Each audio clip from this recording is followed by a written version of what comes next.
Greetings, this is Paul the Poke from paulthepoke.com. Welcome to This Week in Prophecy. This week we got Ukraine's Spiderweb, which I believe took place on the Feast of Shavuot, Feast of Weeks, Pentecost. Had a busy, very busy Pentecost. Lots of action. We got Lawlessness. We have Greta out there on the Mediterranean Sea, or at least she was. And also, going to go to the sports department, sovereignty again. So, going to start with ancient Magog, or modern-day Russia, out of Ezekiel 38:39. Now, one could legitimately argue that the lands of ancient Magog includes both Ukraine and Russia. And this past week, Ukraine launched Operation Spiderweb. Now, this is from Nexta. We'll go to Nexta up here. The largest Eastern European media outlet. To let the world know, they say. And they call this a masterpiece, Operation Spiderweb. Preparation details revealed. Ukrainian media report that today's massive special operation, codenamed Spiderweb, was in the works for over a year and a half. Its result, the destruction of 41 Russian strategic bombers. The operation was a logistical feat. The SBU smuggled FPV drones into Russia. Then came mobile wooden cabins disguised as ordinary utility structures. The cabins were hidden inside the trucks at the right moment. Their roofs were remotely opened, and the drones took off directly from inside, heading straight for the bombers. Reports say all operatives involved had long returned to Ukraine. So if Russia suddenly shows off some arrests, it's just another staged performance. So they got out in front of this. Here's some of the hardware they used. We got the drones upper left. The little crates they put on semis, and again more drones. So they got after it. Holy cow! This is from military news out of Ukraine. So keep in mind this is the Ukrainian perspective on Operation Spiderweb from Ukrainian military journalist Yuri Butusov. I think I got that. Here are the deets. SBU agents transported 150 small attack drones and 300 rounds of ammunition to the territory of the Russian Federation. 116 drones took to the air. The drones were controlled via Russian telecommunication networks using auto-homing. So it sounds like they took advantage of Russian telecommunication infrastructure. Several remote takeoff points on the territory of the Russian Federation were located near Russian strategic aviation bases. The drones attacked from a short distance during the day in the deep rear of the enemy. The airfields were covered by significant air defense forces, anti-aircraft missile systems, electronic warfare systems, and patrols with small arms on duty. But the attack of small drones during the day came as a surprise. The attack on the Tu-95 aircraft base at the Olenia airfield was particularly successful. Drones hit refueled fuel tanks, and a large number of aircraft burned on the ground. And there were some reports out of this that they have to have those bombers out as part of some accords, nuclear accords, so that both the U.S. can watch Russia and Russia can watch the U.S., etc. Unique operation that inflicted irreparable losses on the enemy and has no analogs in world practice. This is the first time this was done. A lot of people will be studying this, and there will be some copycats probably at some point in the future. Clearly was pretty successful. Ukraine suffered no losses. All agents returned to the territory of Ukraine. So it's like once the drivers of the semis with the carriers, containers, dropped them off and headed back, apparently all made it back okay. 41 aircraft at 4 bases were confirmed to have been damaged. The media previously reported that Ukrainian military intelligence scanned Russian bombers and trained artificial intelligence to recognize them and execute algorithms for automatic dives. So they apparently knew the weakest spot of the airplane and trained the drones to attack that specific part of the airplane. This is out of Visegrad, again, another Visegrad 24, another European news agency. I believe it's Eastern Europe as well. Drones were launched from trucks near 4 airfields deep inside Russia. We will get the map here. Here's Moscow. 2 of them were in and around the capital. One was eastern, well, more east of in eastern Russia, near the Mongolian border. And then we had some stuff up here near the Finnish border. 4 different airfields. And apparently, based on what I was reading, this up here in the north, near Finland, is where they house a lot of their big strategic nuclear bombers. Allegedly. Just stuff I've read. Who knows if it's true or not, but I got to read it.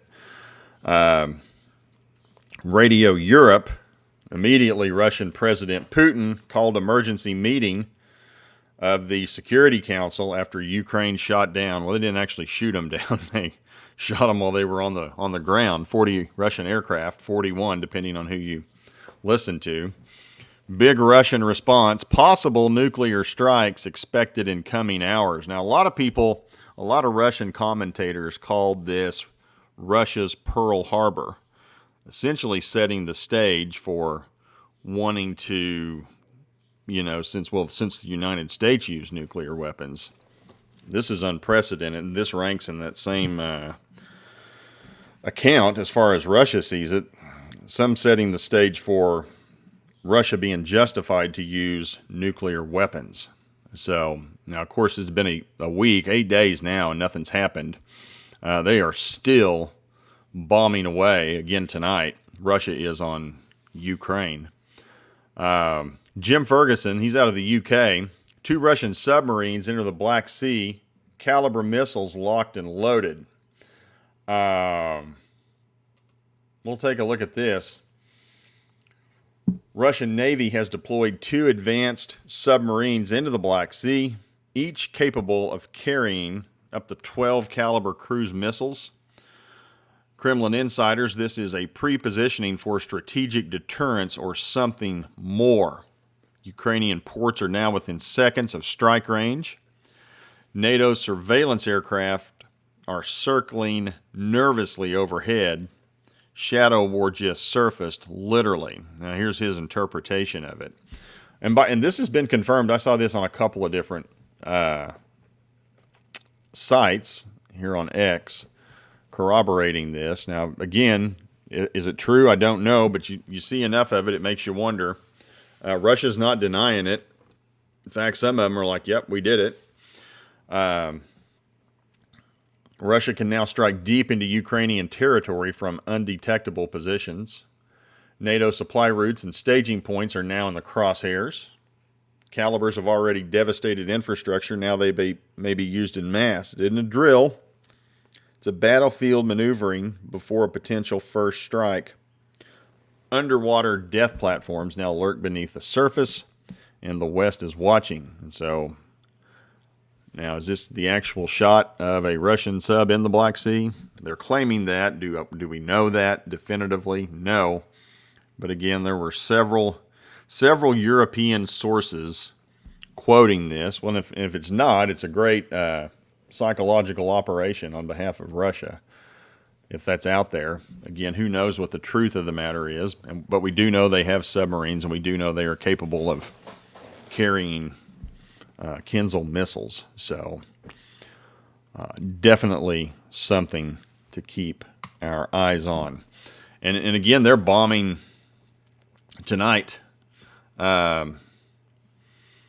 Ukraine launched another special operation. This was 2 days later, June 3rd. That's the Crimean Bridge. Attacked it for the 3rd time underwater with this attack. under a state of emergency, not allowing civil traffic to use the Crimean Bridge, which essentially connects Ukraine to Crimea. But Russia controls a lot of the ports, so they're able to get things in and out via the ports. It's more of a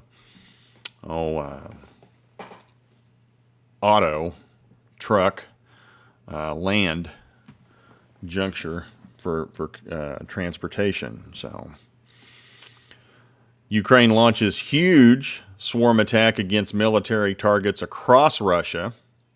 This was on the 6th. Fuel depot at Ingalls Air Base.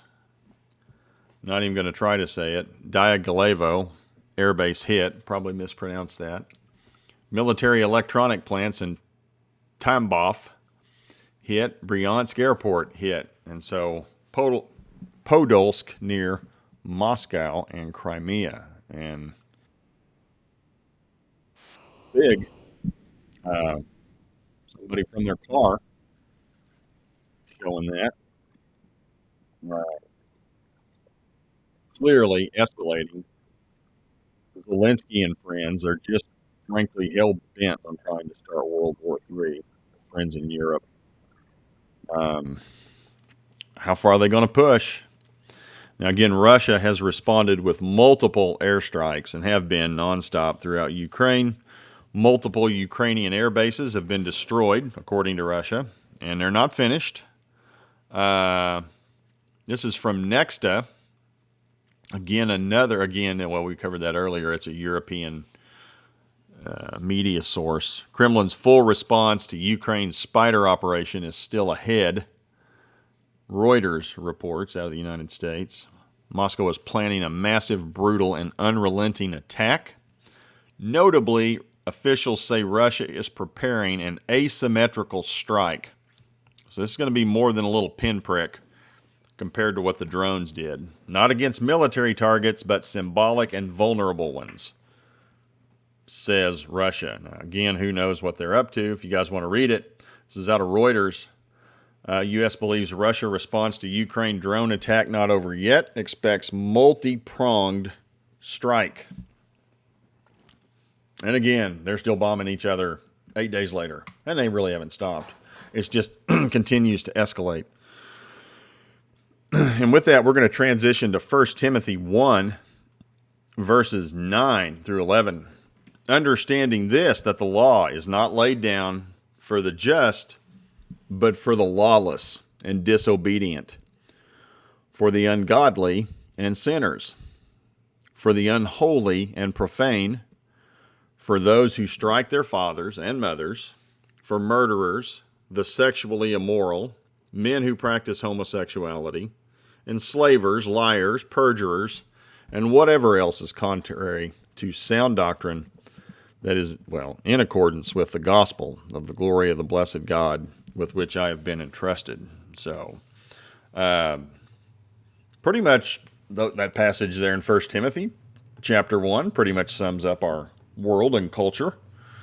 There are others that describe what life will be like prior to the return of Christ. I would say this is a pretty good summary of what we're watching happen in our world. We're going to focus on some lawlessness.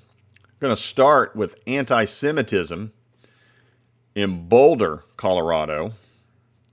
Mohammed Sabri Solomon, an Egyptian national, is in the United States with his family illegally. U.S. authorities have charged Solomon with a hate crime, and the courts have currently blocked an attempt to deport Solomon's family. Now, don't take my word for it. Let's listen and let's read Solomon in his own words. And this was before carrying out the firebombing attack on peaceful Jewish demonstrators in Boulder. Foreign national Mohammed Solomon filmed himself declaring that jihad for Allah's sake is more important than his mother, wife, and children. And let's listen to him. It's greater than anything. You can read what he has to say.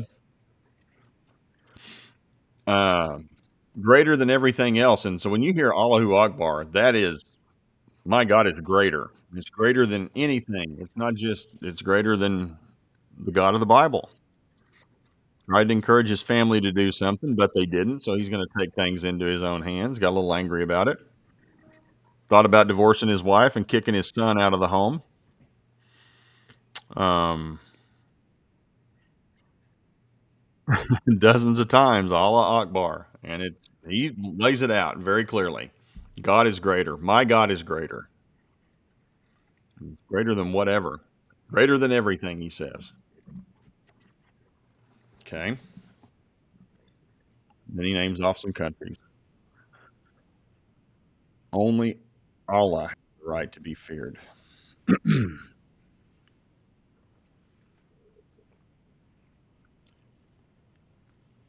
Jihad is more important.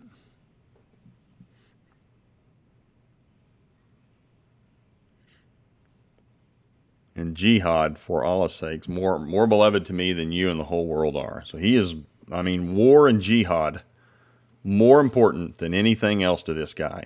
And so he acts on what he believes. I mean, he has faith in what he believes. And this is a video, so I'll caution. We got some. I turned off the audio. There's a lot of strong adult content and language here, but people filmed this guy when he was doing this. But it leads right up to his arrest. A lot of screaming, a lot of cursing, a lot of passion. He's got him some Molotov cocktails, and he was lighting those and throwing them on people, setting people on fire. Um, there's some of the injured. There's nothing graphic in that sense, but you got all these people now with phones filming him, and they're closing in on him. A lot of screaming at him, a lot of cussing. Of course, people are upset for what he's done towards others. Um, he seems to be. And this guy here in the blue with the backpack, he's a little bit agitated and wants to instigate. They're trying to get him away. There's one of the injured putting water on this person. They were burned. Here comes the police. And then these two get into it, yell and scream at each other. As you can see, all that went down. Again, that's Boulder, Colorado. Let's go to France. Now, this was just an excuse. Uh, some Champion League victory in soccer in Munich. And this was a couple of days in, 559 arrested. Oh, we'll just show some. Oh, let's not do that. Let's go back this way. You're not missing anything. It's the same old stuff. It's just in Paris. We're going to throw some things, Molotov cocktails, set fire to things, tear some stuff up.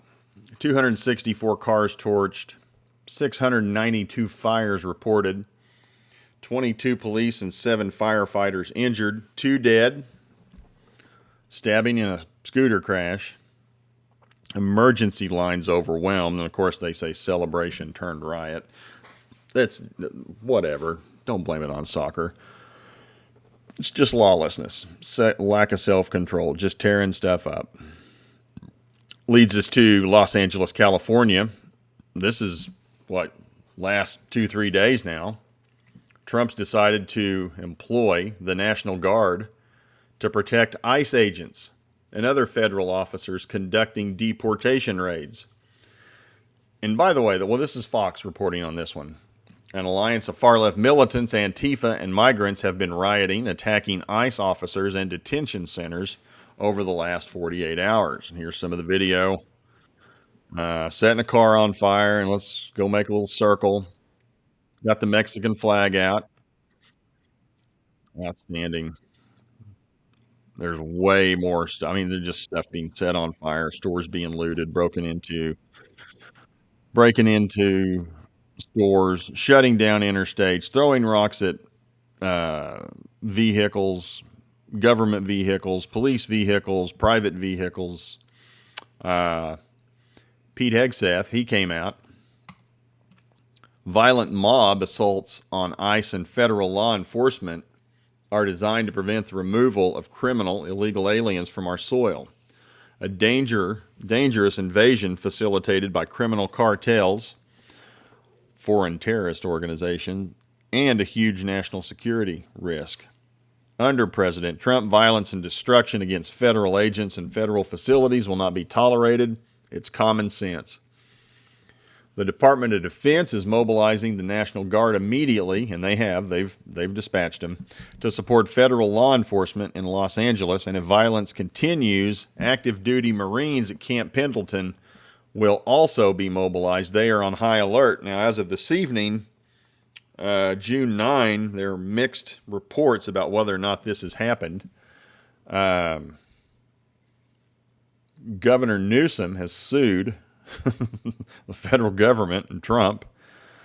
Trump was asked if Homan should arrest Newsom. He said, sure, why not? Had some things to say about Newsom being incompetent, not doing a good job in California. Nice guy, but he's incompetent. Doesn't know what he's doing, says Trump. So we got that going on in L.A., in the L.A. area. And we also go to one of my favorite stories of the week, the Mediterranean Sea on the yacht. On the yacht. And this is why we don't trust the mainstream media. They've called it a flotilla, like it's a bunch of ships at sea, like a little naval blockade or a little naval group of ships and boats getting ready to go do something big. Greta is on a yacht with about a dozen people. And she says she is on a humanitarian mission to provide aid and to break Israel's more than 17-year illegal and inhumane blockade of the Gaza Strip. And here's the boat. This is the Medellin. They decided that the Medellin will not turn back, defying Israel's warning. So, and by the way, how much fuel did Greta burn, her and her friends burn, on this little trip out across the Mediterranean Sea? I would like to see, some responsibility. Get those sails up in the air. And let's use some natural wind energy to help propel this boat and not pollute the Mediterranean with smoke and smog from the engines burning. And I wonder how many times she stopped. How much fuel did she use? This is not, she's a climate warrior. Very disappointed. I would like to see those sails up doing something serious about this. Let's take a look at this. There's Greta. Look at her, like she's on the Titanic. Where's her little buddy Leo DiCaprio? That'd be fun. A couple of climate warriors all fired up to save the planet.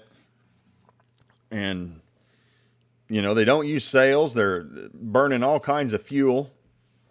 And she's going to stop the IDF and erase this blockade with her and her 12 buddies. At least 12. I don't know. I haven't counted them. It's roughly 12. And you can see them right there. What a story. Now, late last night, she... the IDF took control of the boat, and they offered Greta a sandwich. There we go. She's all happy to see the sandwich. Even sent out some little, pre-made video explaining, that the Swedish government needs to come to her crew's defense and come get them because they've been taken prisoner, kidnapped. They've been kidnapped, she says. She looks like a pretty happy captor. Got her a nice little sandwich. And just how much aid is going to be delivered by this boat. And the press wonders why we question them. Like it's some armada of ships getting ready to go roll into Gaza. And she's darn lucky she didn't make it to Gaza. She thinks she has problems now. How do you think that would go for her and her friends there if they reached port in Gaza? She's better off. She's lucky she got surrounded by the IDF and they took their cell phones. But I digress. Psalm 97.5, verse 5, like a radio station. The mountains melt like wax before the Lord of all the earth. Mount Etna has begun erupting again. If you want to see some craziness, and this was massive, by the way, look at all these people on this particular one. This may take me to another. It does. We'll have to watch this real quick. Watch all these people. Like, this is a good idea. Out of here. But then you're going to have a few people, hey, I know, let's run closer and see if we can get a good picture of this. I wouldn't have, I'd be gone where the guy is filming. It's not a time to shoot video. I'm thankful for it. But look at the size and scale of this thing. Nuts. There's a still.